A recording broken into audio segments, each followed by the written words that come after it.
अगर कोई आपको नीचा दिखाना चाहता है तो इसका मतलब है कि आप उससे पहले से ही ऊपर हो। जिंदगी जीने के लिए मिली है, इससे लोग क्या सोचेंगे यह सोचने में बर्बाद मत करो।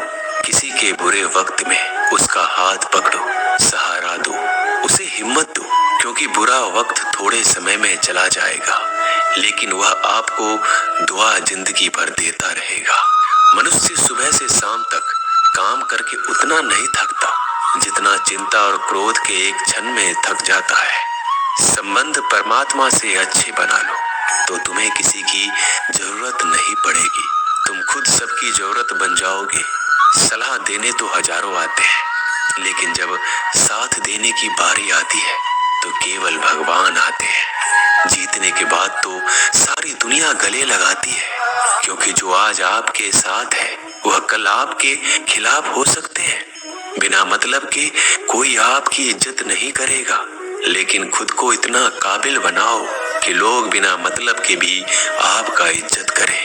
भगवान कहते हैं सोने से पहले तुम सबको माफ कर दिया करो और तुम्हारे जागने से पहले मैं तुम्हें माफ कर दूंगा। भगवान ऑक्सीजन की तरह है जिन्हें आप देख नहीं सकते लेकिन उसके बिना आप रह भी नहीं सकते। कोई और तुम्हारी मदद नहीं कर सकता, अपनी मदद स्वयं करो। आप खुद के सबसे अच्छे मित्र हैं और सबसे बड़े दुश्मन भी। इंसान तब समझदार नहीं होता जब वह बड़ी बातें करने लगे, बल्कि समझदार तब होता है जब वो छोटी छोटी बातों को समझने लगे।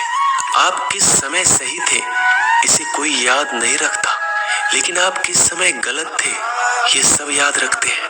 सब दुख दूर होने के बाद ही मन प्रसन्न होगा, यह आपका भ्रम है। मन प्रसन्न रखो, सब दुख दूर हो जाएंगे, ये हकीकत है। किसी भी व्यक्ति की कोई भी बात बुरी लगे तो दो तरह से सोचो। यदि व्यक्ति महत्वपूर्ण है तो भूल जाओ और बात महत्वपूर्ण है तो व्यक्ति को भूल जाओ। रिश्तों का संबंध सिर्फ रक्त से नहीं होता, जो मुसीबत में हाथ थाम ले उससे बड़ा कोई रिश्ता नहीं होता।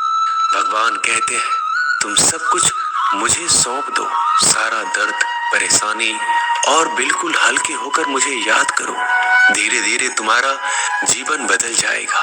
हर रोज रात को सोने से पहले भगवान को अपनी पूरी दिनचर्या बता के सोएं। अगर आपके द्वारा किसी का दिल दुखा है तो मन ही मन उससे माफी मांगे। अगर आपका किसी ने दिल दुखाया है तो उसे माफ करके सारी चिंताएं भगवान को सौंप कर सो जाए। यकीन मानिए इससे आपकी जिंदगी खुशनुमा बन जाएगी।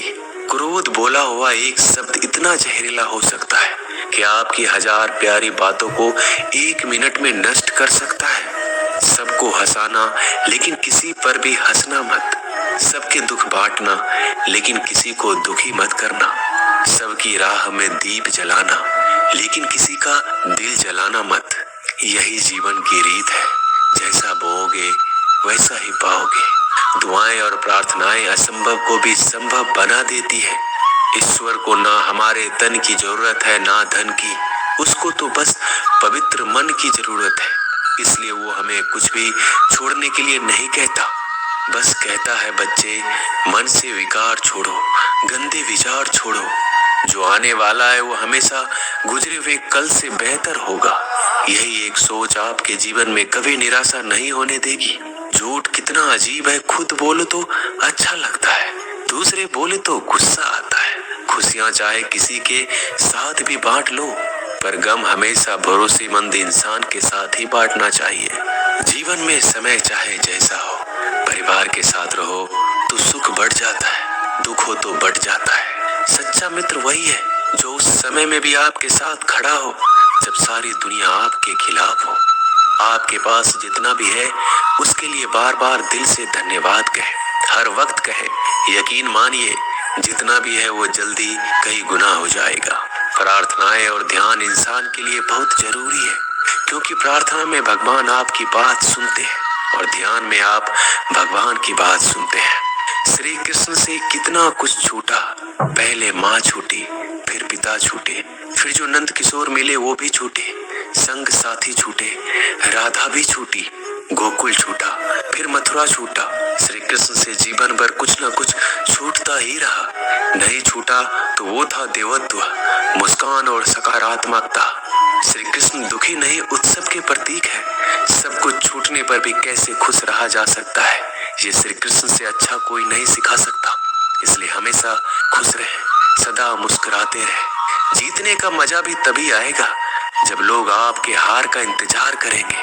गीता में लिखा है, यदि कोई आपको अच्छा लगता है तो अच्छा वो नहीं, अच्छे आप हैं, क्योंकि उसमें अच्छाई देखने वाली नजर आपके पास है। अपनी पीड़ा के लिए संसार को दोष मत दो, अपने मन को समझाओ। तुम्हारे मन का परिवर्तन ही तुम्हारे दुखों का अंत है। सोच और नीयत अच्छी रखिए, फिर आपके कष्ट प्रभु स्वयं दूर कर देंगे। याद रखना, भगवान से कभी उम्मीद छोड़ना नहीं और दुनिया वालों से कभी उम्मीद रखना नहीं। सुख दुख एक सिक्के के दो पहलू है। जहाँ सुख होगा वहाँ दुख भी होगा, जहाँ दुख होगा वहाँ सुख भी होगा। इसलिए सुख दुख के बारे में बिना सोचे निरंतर अपने लक्ष्य को प्राप्त करने के लिए प्रयास करते रहना चाहिए। एक बात हमेशा याद रखना, किसी के सामने गिड़गिड़ाने से ना मोहब्बत मिलती है ना इज्जत। इसलिए अपने स्वाभिमान को जिंदा रखो। कोई अगर आपकी किस्मत में होगा तो आपके पास खुद ही चलकर आएगा। दूसरों को हराने का मौका मत दो, बस खुद को आगे ले जाने की जिद पालो। कभी हार ना मानने की आदत ही एक दिन जीतने की आदत बन जाती है। सिर्फ दो चीजें मनुष्य के भाग्य का निर्माण करती है। पहला, स्वभाव। अगर आपके स्वभाव में अच्छाई, विनम्रता और गुण है तो आपका भाग्य चमकेगा। अगर आपका स्वभाव क्रोधी है, आलसी है, तो आपका भाग्य बिगड़ना अनिवार्य है। इसलिए अपने स्वभाव को मधुर और आकर्षित बनाइए। दूसरा, आपकी वाणी। बोलना तो आदमी 2.5 साल की उम्र में ही सीख जाता है, परंतु कब, कहाँ और कैसे बोलना है उसे यह जिंदगी भर भी नहीं समझ पाता। जिसे ये बोलना आ गया कि कब, कहाँ और कितना बोलना चाहिए, समझ लो उसे सफल होने के लिए कोई नहीं रोक सकता। पिता से बड़ा कोई सलाहकार नहीं, माँ की छांव से बड़ी कोई दुनिया नहीं, भाई से अच्छा कोई भागीदार नहीं और बहन से बड़ा कोई शुभ चिंतक नहीं। इस मतलबी दुनिया से कोई मतलब ना रखो, और मतलब रखना है तो अपने मतलब से मतलब रखो। दुआएं मांगने से किसका भला होता है, मिलता तो वही है जो हमने बोया होता है। तुम नीचे गिर के देखो, कोई नहीं आएगा उठाने। तुम जड़ा उड़कर तो देखो, सब आएंगे गिराने। एक बात हमेशा याद रखना, अगर शराब की दुकान पर बैठकर दूध पियोगे तो तुम्हें शराबी का ही दर्जा मिलेगा, और किसी मंदिर में बैठ के पानी भी पियोगे तो तुम्हें एक संत का दर्जा दिया जाएगा। इसलिए आप किसके साथ उठते बैठते हो ये बहुत मायने रखता है। दोस्तों, आशा करता हूँ कि आपने इस वीडियो से बहुत सारी सीख ली होगी। मिलते हैं जल्दी एक नए ज्ञानवर्धक वीडियो में। धन्यवाद। अपना ख्याल रखिएगा।